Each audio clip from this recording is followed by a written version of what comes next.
Welcome to Cotality's Housing Market Update for August 2026, brought to you by onthehouse.com.au.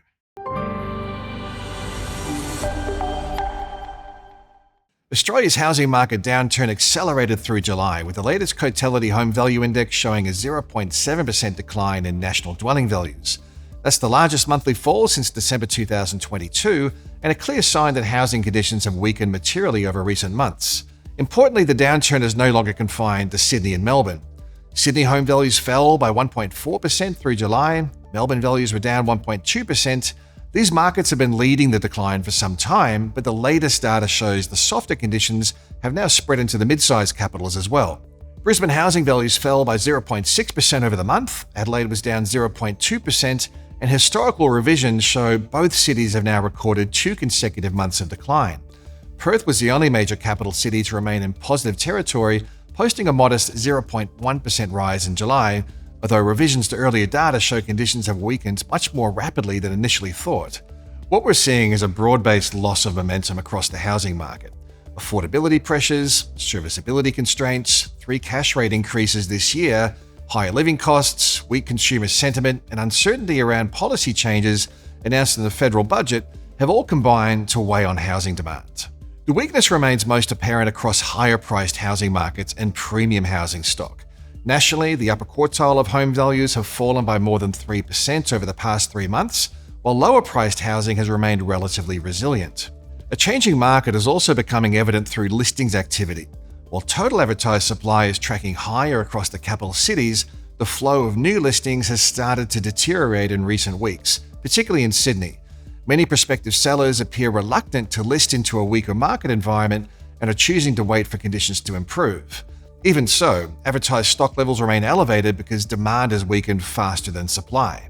That imbalance is also showing up in selling metrics. Capital city clearance rates have remained below 50% since late May, highlighting an ongoing gap between buyer and seller expectations.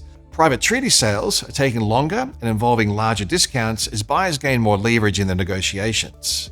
Regional markets have generally outperformed the capital since late 2025, but they're no longer immune to the slowdown.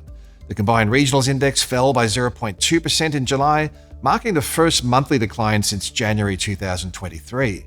Regional New South Wales recorded the weakest result, while regional Victoria and regional Queensland also moved lower. Regional South Australia and regional Western Australia remain the standout performers, continuing to post solid growth through the month. Turning to the rental market, conditions remain tight, although rental growth is gradually easing from the recent peak seen earlier this year. National rents rose by 0.4% in seasonally adjusted terms during July, while annual rental growth held steady at 5.9% for a third consecutive month. Over the past year, that equates to roughly $40 being added to the median rent. The main reason rents continue to rise is the ongoing shortage of available rental stock. Although the national vacancy rate edged slightly higher to reach 1.7%, it remains well below the long-term average and continues to place upwards pressure on rental values. At the same time, rental affordability has become increasingly stretched. Median rents are now more than $200 a week higher than they were 5 years ago, and households are dedicating a record share of their income towards housing costs. One consequence of falling home values and rising rents is that rental yields are improving. Gross rental yields across the combined capitals have lifted to 3.56%, their highest level since 2019. However, higher yields alone are unlikely to be enough to drive a meaningful lift in investor demand, particularly given the increase in borrowing costs and the changes to negative gearing announced in the federal budget. Brisbane home values drifted lower by 0.6% in July, with revised data showing this was the second month of declines in this market, following a 0.1% fall in June.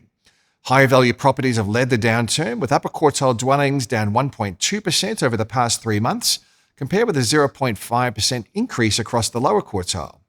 Brisbane has seen a sizable shift in its available supply of homes, with listing numbers now sitting 8% above the 5-year average over the 4 weeks ending the 26th of July, compared with over 40% below average at the start of the year. Overall, the July data confirms that Australia's housing downturn has become broader and more entrenched. What began as a correction centred in Sydney and Melbourne has now spread across much of the country, with previously resilient markets such as Brisbane, Perth and Adelaide also recording declines. In fact, more than 3/4 of capital city suburbs recorded a decline in home values over the past 3 months. The common thread is weaker demand. Affordability constraints, higher interest rates, cost of living pressures, weaker sentiment, and changing investor dynamics have all been working in the same direction. And for now, there doesn't appear to be much immediate relief on the horizon. From August 2nd, the end of the temporary fuel excise discount is likely to add another layer of pressure to household budgets. The good news is that the interest rate outlook has become a little bit more balanced. Inflation data has softened, market expectations are increasingly centered on interest rates having peaked, and the likelihood of further rate rises has diminished. However, it's still too early to rule out additional tightening altogether, with the Reserve Bank making it clear that inflation and labour market conditions remain the key variables to watch. Consumer confidence has improved a little from the lows, but sentiment remains deeply pessimistic by historical standards. That's important because confidence plays a critical role in housing activity. Buying a home is often the largest financial decision households will make, and it's difficult to see a meaningful lift in housing demand while households remain so cautious about the economic outlook. For buyers who remain active in the market, conditions have become more favourable.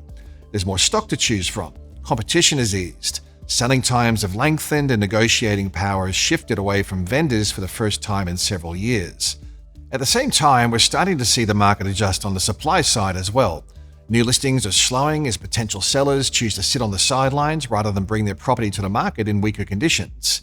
Combined with ongoing constraints on new housing supply, that adjustment could help to place a floor under values and limit the extent of the downturn. Our expectation remains that housing values are likely to move lower through the coming months. However, the factors that would normally underpin a sharp correction simply aren't evident. Unemployment remains low, population growth continues supporting underlying housing demand, and both construction challenges and vendor caution are limiting the availability of supply for housing. The areas most exposed to further weakness are likely to be the higher value markets, locations, and those with a stronger investor presence. Looking ahead, the key indicators I'll be watching are underlying inflation, labour market conditions, and how those factors influence Reserve Bank policy. We'll also be closely monitoring investor behaviour under the new policy settings, along with whether elevated stock levels begin to moderate as new listings pull back and whether supply remains high as buyer activity slows further. For now, the balance of risks remains skewed towards softer housing conditions, but the evidence still points to a gradual downturn rather than a sharp correction. Thanks for tuning in, and remember you can access all our housing market updates at the Insights pages of the Cotality website.